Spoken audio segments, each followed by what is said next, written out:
आनंद आया कि नहीं? आनंद आया ना? कथा में आनंद आता है। अच्छा, बहुत से लोगों को आपने देखा होगा, मान लीजिए किसी के घर गए, अब पूछा भैया बढ़िया बिस्तरा दिया, बढ़िया जलपान किया, और जलपान किया तो बोला भैया मिठाई कैसे थी? बोले भैया ठीक थी। अरे भैया बढ़िया लगी?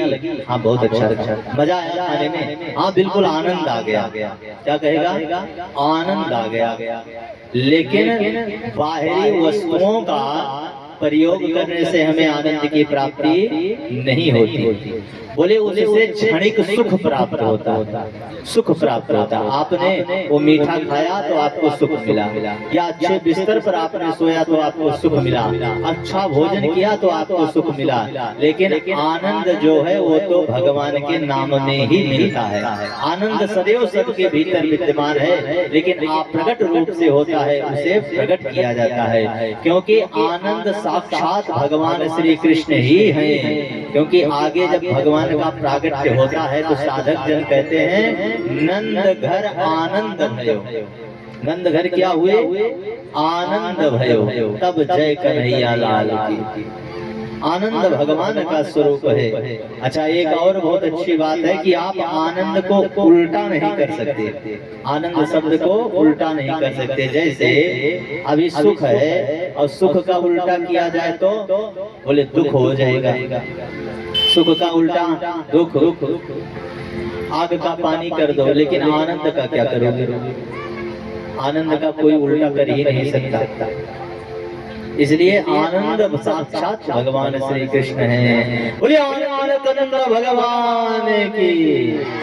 तो महाराज भगवान ने ध्रुव का कल्याण किया, और ध्रुव के बाद सुखदेव स्वामी ने जड़ भरित के सुंदर चरित्र का वर्णन करते हुए महाराज परीक्षित को नरकों के विषय में बताते हैं। नरकों का बड़ा सुंदर वर्णन किया। नरकों का वर्णन मतलब कैसे पाप व्यक्ति करता है तो उसको कौन से नरक की प्राप्ति होती है।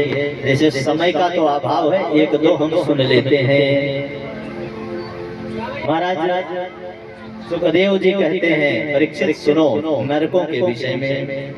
मात पिता गुरु देसी भागिनी भ्रातु वैर कृत गर्भे योनो विनष्टः शयाध्यावदनो निसहस्रशः।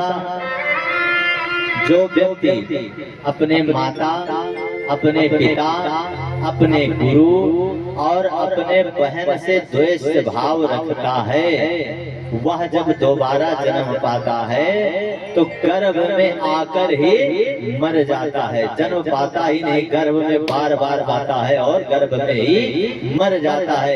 ऐसा एक दो बार नहीं होता है। बोले वदनोनि सहस्रशः, हजारों बार उसके साथ ऐसा होता है।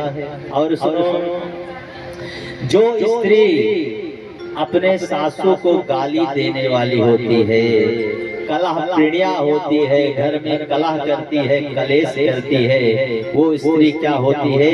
गरुड़ पुराण में साफ लिखा है, सा जौल का चयूका स्यात।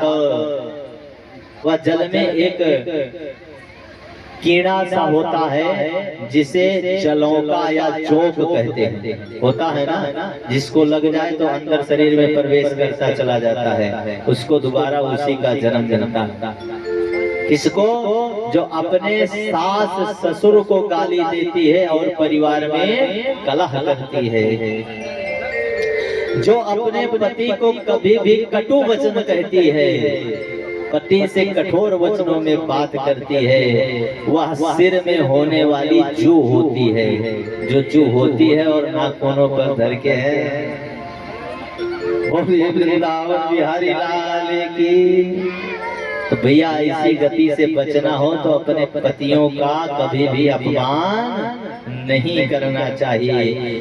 जो व्यक्ति, भाई कोई बुरा मत मानिएगा, क्योंकि जो शास्त्रवत है मैं उसी को बता रहा हूँ। जो व्यक्ति मदिरा का पान करता है वह दूसरे जन्म में कुत्ता, सियार और भेड़िए के रूप में जन्म पाता है। कौन?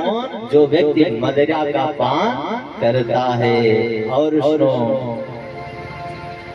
जो व्यक्ति पाप कर्म करते हैं उनको अपने पाप कर्मों को भोगना ही होता है।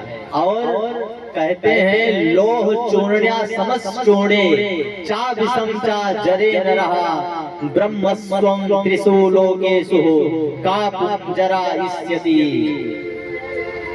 कभी भी ब्राह्मण के धन को नहीं लेना चाहिए। जो ब्राह्मण के धन को लेता है उसे घोर नरक की प्राप्ति होती है। शास्त्र कहता है लौह चूर्णा, लोहे का चूर्ण व्यक्ति खा करके पचा सकता है। लोहा को चूर्ण करके खा ले और वो हो सकता है पच जाए। पत्थर का चूर्ण बनाकर व्यक्ति खा ले, हो सकता है पच जाए। लेकिन एक बार जहर भी खा ले तो वो पच सकता है। लेकिन ब्राह्मण का धन यदि अन्याय पूर्वक आपने ले लिया तो कभी पच नहीं सकता है। मेरे प्यारे सुखदेव स्वामी ने इस प्रकार से नरकों का वर्णन किया कि महाराज परीक्षित के रोए थर-थर कांपने लगे। बोले भगवान अब ये नरक वरक का वर्णन सुनाना बंद करो, हमको बड़ा डर लग रहा है, केवल इससे बचने का उपाय कर दो। बोले भैया बचने का एक ही उपाय है। जैसे हमारे कपड़े गंदे हो जाते हैं तो या तो हम उसको स्वयं साफ कर लें और या तो फिर हम उसे धोबी के यहाँ साफ करने के लिए दे दें। धोबी के यहाँ साफ करने को दे देंगे तो उसके यहाँ तालाब के किनारे पत्थर का पट्टा होता है, उसी पर पटक पटक पटक कपड़े को धोता है। और घर पर धोएंगे तो साबुन लगाया या पाउडर लगाया और हल्के हाथों से उसको धुल दिया। ऐसे ही इस शरीर की भी शुद्धि हो सकती है। अगर आप यह शरीर मानो कपड़ा है, अगर इसकी सफाई आप स्वयं कर लेते हो तो नरक नहीं जाना पड़ेगा। नरक ही धोबी घाट है। नरक गए तो आप पटक पटक के धुले जाओगे। और अगर स्वयं धुल लो तो बोले आसानी से ही धुल लो।